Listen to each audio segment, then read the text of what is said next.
कमरे हमने हाल तैयार किए हैं जिनमें रहने का और उनका फ्री बंदोबस्त, फ्री खाना, फ्री रहना, फ्री कपड़ा, फ्री इलाज, ये उनके लिए हमारे आश्रम की संस्था 24 घंटे तत्पर और तैयार रहती है।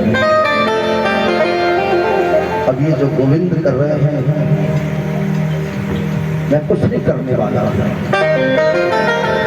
श्री राधा कृष्ण हमारे जीवन के आधार हैं और जिनके नाम से आश्रम चल रहा है, श्री राधा कृष्ण धर्मार्थ आश्रम, कानपुर रोड, जनपद लखनऊ।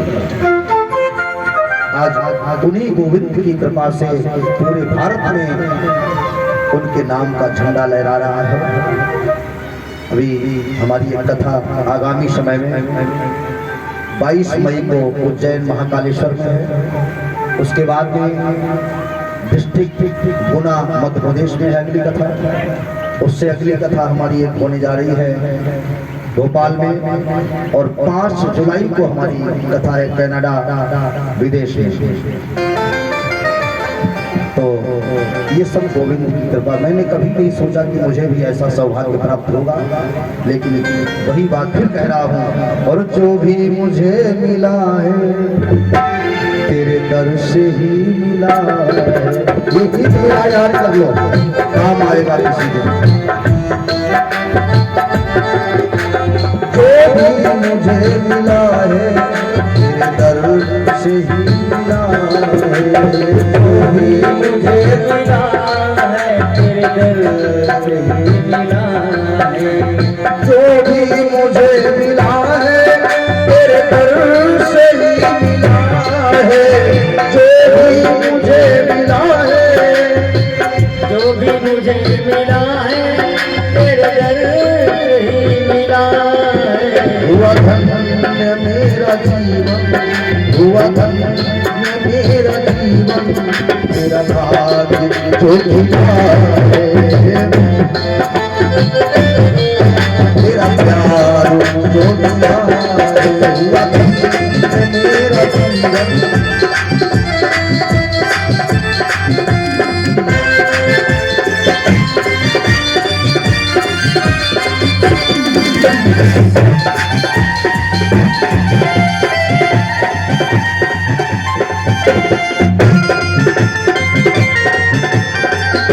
प्यार जो मिला। तो भगवान की कथा में कभी हमें शंका नहीं करनी चाहिए। ये सुखदेव जी परीक्षित को बताते हैं, राजन आप कथा को सुने लेकिन कथा में कोई भी संदेह न प्रकट करें।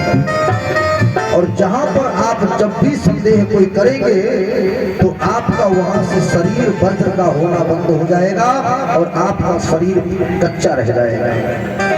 मेरी कोई गारंटी नहीं है। महाराज परीक्षित ने कहा ठीक है प्रभु, ऐसी कोई गलती नहीं होने दूंगा और अपने जीवन में हम कोई ऐसी गलती नहीं होने देंगे जो कि हमारे गुरु के हृदय में, हमारे गोविंद के हृदय में कोई ठेस पहुंचे। कोई बात नहीं, कथा हो रही है।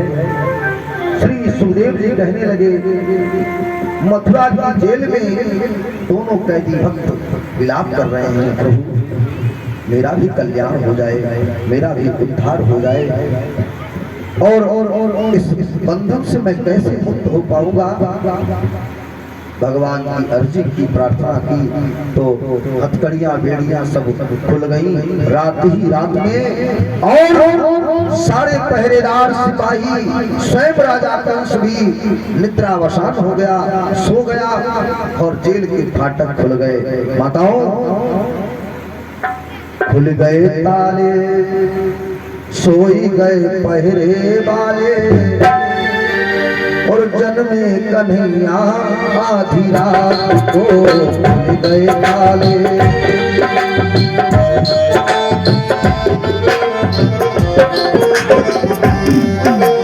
खुल गए ताले,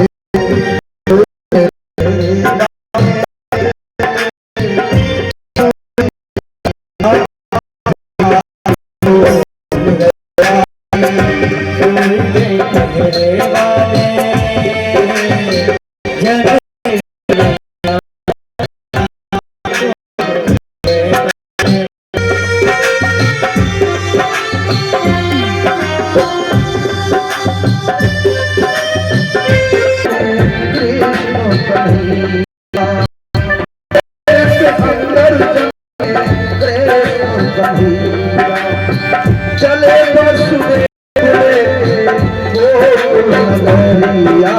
बिजली चमके हाय हाय पौधा लपके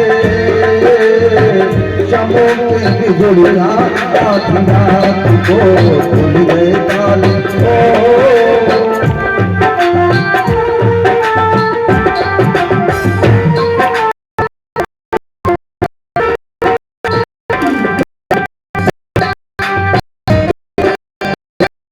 महाराज भगवान को लेकर के जा रहे हैं तो शेष ने चोट ना लग जाए बूंदों से मेरे ठाकुर की कहीं चोट ना लग जाए तो अपने फन की छतरी बना करके पीछे पीछे जाने लगे। बोलिए शेष भगवान की। चले और यमुना में प्रवेश किया तो यमुना ने सोचा धोखे से निकले जा रहे हैं। त्रेता में दिन में पैदा हुए 12 बजे दोपहर में और द्वापर में भगवान का जन्म हुआ तो रात के 12 बजे आधी रात में जमुना मैया ने कहा पहले जब आए तब भी हमने दर्शन नहीं कर पाए और इस बार में सिर पे सवार होकर चुपचाप निकले जा रहे नहीं जाने दूंगी। जैसे ही बसदेव जी जमुना में प्रवेश किया तो जमुना मैया ऊपर बढ़ने लगी ऊपर बढ़ने लगी और बसदेव जी ने सोचा ऐसा तो नहीं कहीं हम गहरे कुंड में फंस गए हैं। अब मुंह तक पानी आ गया जमुना का। गोविंद ऊपर मुस्कुरा रहे हैं वारे ठाकुर मुस्कुरा रहे हैं। कन्हैया ने अपने चरणांबुज को नीचे लटकाया और जमुना मैया को जैसे प्रभु के चरण स्पर्श हुए एकदम जमुना मैया मुंह से लेकर के घुटने तक आ गई। बोले जमुना मैया की। यमुना मैया का मोह में तृप्त है गए। बसदेव जी यमुना के पार हुए और गोकुल गांव में पहुंचे। बाबा नंद के महल के पीछे मैया यशोदा पलंग पर लेटी हुई है। पास में एक कन्या है और जैसा कि भगवान ने पहले बताया था बसदेव को कि मुझे वहां लिटा देना और उस कन्या को उठा करके पुनः वापस मथुरा चले आना, ऐसे ही किया। और प्रभु को बसदेव जी ने यशोदा के पास में लिटा दिया और उस माया रूपी कन्या को उठा करके महाराज बसदेव पुनः वापस आए मथुरा। लग गई सभी सिपाही पुनः अपनी ड्यूटी कायम हो गए। ऐसे भगवान की माया। रात्रि व्यतीत हुई, प्रातः काल हुआ। मथुरा की जेल में बड़ी जोर रोने की आवाज आई। केहों की आवाज आई जैसे बच्चा जब होता है ना उस समय रोने की आवाज। कंस ने जाना कि हमारा दुश्मन पैदा हो गया है, मेरा दुश्मन पैदा हो गया। रोने की आवाज को सुनकर के कंस ने कहा सिपाहियों जेल का ताला खुलवाया जाए, मेरा दुश्मन आ गया है। और उधर गोकुल गांव में क्या हुआ, सवेरा हुआ। महल के अंदर से बाबा नंद के पास में खबर गई, ए बाबा, ओ बाबा बधाई हो बधाई हो बधाई हो। और मैं एक बहुत छोटी सी वंदना और निवेदन करना चाहूंगा अपनी माताओं से, भाइयों से, बहनों से। देखिए आज गोकुल गांव में मारे खुशी के बाबा नंद को इतनी खुशी हो गई। अरे क्या है, काय की बधाई? बोले बधाई आती है तुम्हारे घर में बुढ़ापे में तुम्हारा भाग्य जग गया। बताइए चौथे पल में दाढ़ी सफेद है गई, तब घर में एक नहीं दो दो लल्ला पैदा हो गए, एक नहीं दो दो लाला जन्मे हैं। कैसे हैं? एक बाबा सामरो है और एक गोरो है। नंद बाबा का बुढ़ापा गायब हो गया, जवानी में तब्दील हो गए। अरे वाह भाई वाह, जय हो जय हो। हमारे ऊपर तो बुढ़ापो नहीं रहे हो, अब तो जवानी आ गई मुंह पे। नंद बाबा खुद अपने आंगन में नाचने लग गए। वाह भाई वाह, नंद बाबा खुद नाचने में मस्त हो गए और कहने लगे जाओ आज चौकीदार से कह दो कि पूरे गांव में ढिढोरा बजवा दे, पूरे गांव में डुगडुगी बजवा दे। नंद बाबा ने काम है कि हमारे यहाँ 2 लाला भय हैं, उन लालन के जन्म की खुशी में आवे और आकर के मोते बधाई ले जावे। बोलिए गोविंद भगवान की।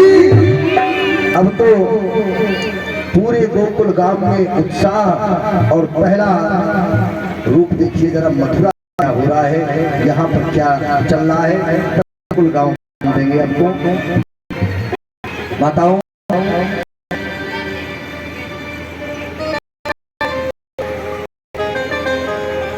मथुरा की जेल से उसका देव के सामने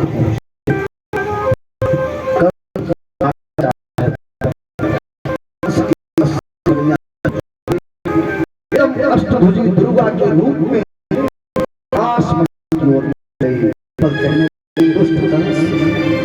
तू मुझे मारेगा। चिल्ला कर चलानी रे अभिमानी रे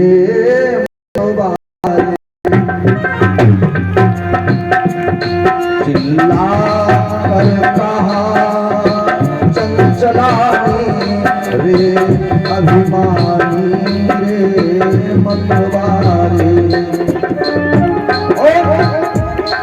तेरे बैरी दुष्ट कंस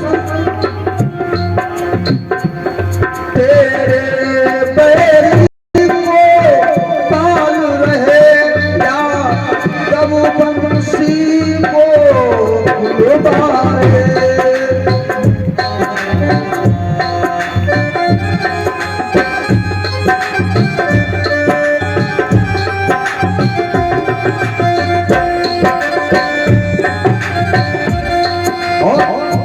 रे रे अजान रे अज्ञान जिसको जाता बीज हो चुका है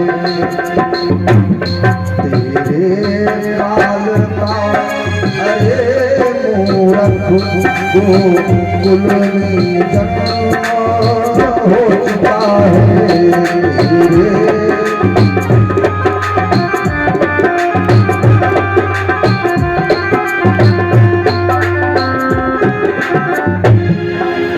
दुश्मन का जन्म हो गया गोकुल में। कंस कह रहा है देवता भी झूठ बोलते, मुझसे कहा इसके 8वें गर्भ से बालक पैदा होगा और यहाँ तो कन्या हो गई। इसका मतलब देवता भी झूठ बोलते हैं।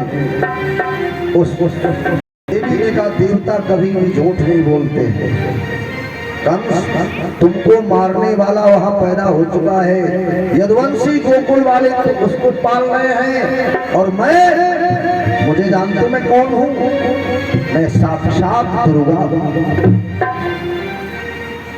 जिस कन्या को कंस मारना चाहता था वो कन्या कौन है? महामाया है, आदि शक्ति है, जगदम्बा है, भगवान की वो परम शक्ति है। उसने वरदान दिया है। आपको बताएं यदुवंशियों की इष्ट देवी अगर कोई है तो वही है, उसका नाम है महामाया। और एक नाम और भी रखा गया है, आपको बता दें वो देवी कहाँ है। और उन्होंने यदुवंशियों को आशीर्वाद दिया कि ऐ इस पृथ्वी पर बसने वाले जितने यदुवंशी हैं मैं उनकी कुल देवी बनकर के निवास करूंगी। कौन? कुल देवी। वो कुल देवी कौन है जानते हो? और मेरा नाम दुनिया में लोग विंध्यवासिनी के नाम से जानेंगे। और मैं विंध्याचल पर्वत के ऊपर निवास करूंगी। छोटी सी गुफा थी, माता विंध्येश्वरी विंध्यवासिनी आज विंध्याचल पर्वत के ऊपर रह रही हैं। हमारे कुछ माताएं बहनें उसी जनपद क्षेत्र की हैं। हाँ। और मुझे भी माता के यहाँ एक बार सौभाग्य मिला था कथा करने का। मिर्जापुर के पास में विंध्याचल है और बड़ी अच्छी जगह है, बहुत सुंदर। एक दिव्य पर्वत के ऊपर माता का निवास है। और उस स्थान पर मां भगवती विंध्यवासिनी बैठी है और यदुवंशियों को अपना आशीर्वाद दे रही हैं। बोले विंध्याचल मैया की। आज विंध्याचल पर्वत पर विराजमान होकर के माता आज शक्ति जगदम्बा जगत जननी पराम्बा अष्टांगिनी दुर्गा के रूप में प्रकट। इधर कंस मनमार करके रह गया, अब तो मौका हाथ से निकल गया। आइए गोकुल का हाल क्या है, गोकुल में देखिए कितना आनंद आ रहा है।